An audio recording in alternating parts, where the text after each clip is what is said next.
Donc le programme est vraiment passionnant, il est très dense, on ne va pas chômer. Donc sans attendre, on va faire l'ouverture de ces journées par Alexis Hubert et Anne-Marie Sinodinos.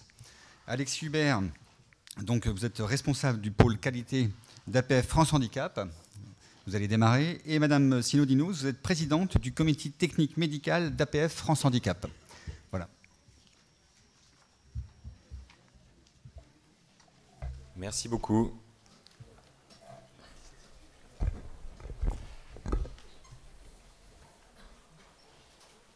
Il reste des places devant, c'est la chance des derniers arrivés qui peuvent, qui peuvent descendre jusqu'en bas et venir s'installer. Mesdames et messieurs, je suis très heureux d'ouvrir ces journées d'études consacrées à une thématique qui me tient à cœur et qui nous tient tous à cœur, car très liée à la qualité de vie des personnes qu'on accompagne, situations préoccupantes et problématiques de signalement liées à la santé et aux soins. Alors, avant toute chose, je veux excuser Pierre-Yves Lenain qui devait ouvrir cette journée et qui regrette de ne pas être là. Ensuite, ça a déjà été dit, mais je voudrais quand même à nouveau remercier les membres du comité d'organisation qui travaillent depuis bientôt 1 an à l'organisation de cet événement. C'est grâce à ces personnes investies et passionnées que nous allons pouvoir bénéficier d'un programme particulièrement riche et varié. Et je remercie également les nombreux intervenants qui ont pu se libérer pour ce jour et demi et qui viendront partager un petit peu de leur expérience et de leur expertise sur le sujet. Je voudrais aussi tous vous remercier. La salle est pleine quasiment. D'être présents aussi nombreux, ça montre votre engagement pour améliorer l'accompagnement des personnes, et vous serez, suite à ces journées, le relais de ce qui va se dire ici, des réflexions qu'on aura ensemble auprès de vos collègues et dans vos environnements professionnels.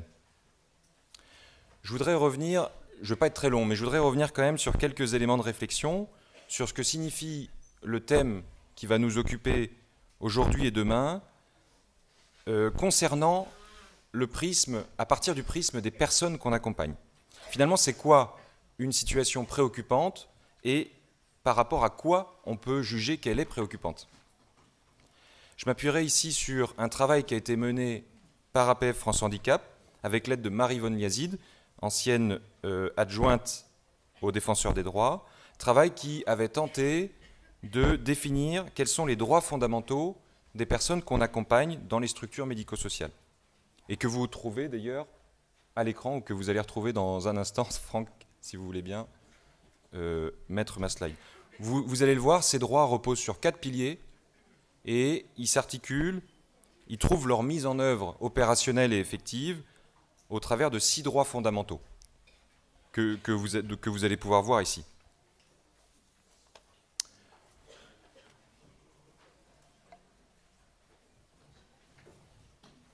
Vous le verrez dès qu'ils seront affichés à l'écran. Ces droits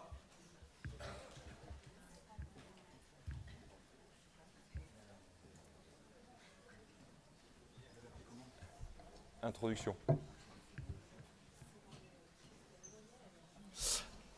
Vous verrez, ces droits sont les droits de tous et en fait on y reconnaît nos besoins aussi fondamentaux. Donc ce ne sont pas seulement les droits ou les besoins des personnes dites vulnérables. Ils sont fondamentaux dans le sens qu'ils forment le socle de notre vivre ensemble. Les structures médico-sociales sont un formidable levier pour leur mise en œuvre. Mais aussi, plus rarement, heureusement, ils sont parfois un frein. En effet, répondre en même temps à ces droits, à ces besoins fondamentaux des personnes que l'on accompagne, mais aussi réussir à mettre en œuvre des principes de sécurité collective, eh bien, c'est pas simple. C'est même parfois assez contradictoire. APF France Handicap, d'ailleurs, s'est penché sur cette contradiction via un guide que nous avons intitulé « Le droit des usagers au risque des enjeux de sécurité ». Donc cette définition des droits fondamentaux, que vous voyez enfin à l'écran, dont vous pouvez prendre connaissance, doit venir nous aider à définir ce que l'on appelle finalement une situation préoccupante, c'est-à-dire nous aider à définir ce qui va être le sujet, notre sujet, pendant un jour et demi.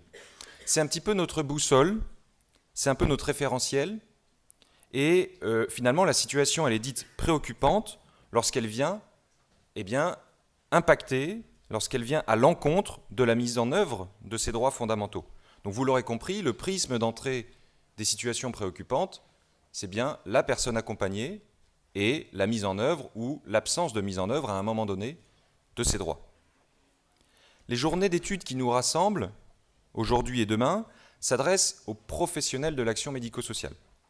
Et donc la question que l'on se pose, c'est quel est notre rôle pour prévenir ces situations préoccupantes dans l'accompagnement que l'on apporte à ces personnes. Deux éléments semblent assez incontournables. Le premier élément, c'est la bienveillance, la bientraitance que l'on va réussir à instaurer dans notre relation à la personne accompagnée. L'accompagnement apporté par une structure médico-sociale, que ce soit un service, une structure d'hébergement ou autre, ne peut et ne doit pas se résumer à un soin technique. Notre rôle en tant que professionnel, bien évidemment, c'est de faire bénéficier aux personnes d'une technicité, d'un savoir-faire.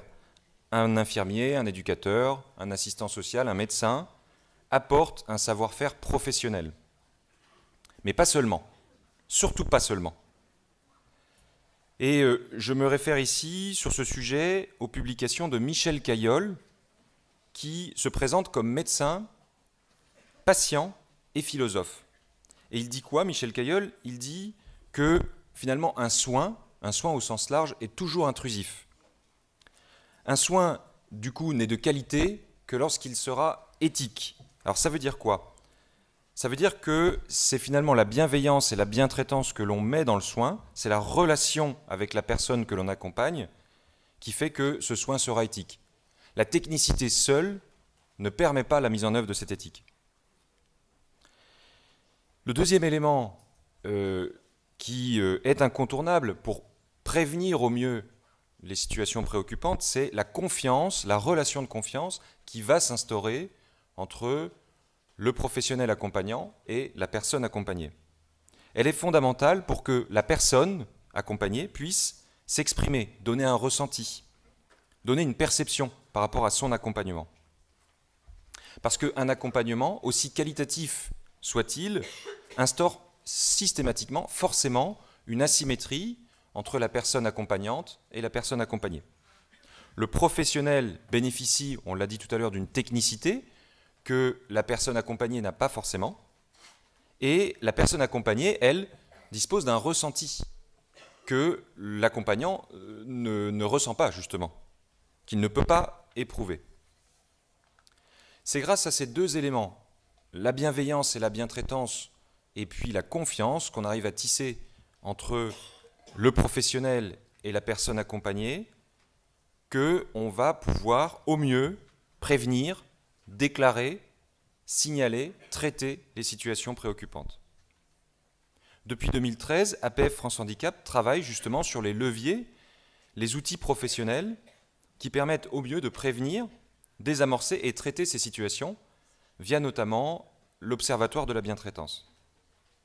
Dernière précision, mais qui est importante, pour permettre aux personnes accompagnées et aux professionnels de signaler les situations préoccupantes, encore faut-il qu'ils aient à leur disposition des voies de recours connues, accessibles et efficaces. Ce sont toutes ces questions, et sans doute bien d'autres encore que je n'ai pas évoquées ici, qui vont être débattues, mises en perspective par les différents intervenants qui vont se succéder. Ces journées, vous l'aurez compris, et c'est ce qu'a rappelé Muriel Hurtaud à l'instant, se veulent concrètes, alternant des exposés théoriques avec des retours d'expérience et des témoignages. Je vous souhaite donc à tous, au nom d'APF France Handicap, des échanges enrichissants. Je vous remercie pour votre écoute. Merci, M. Hubert.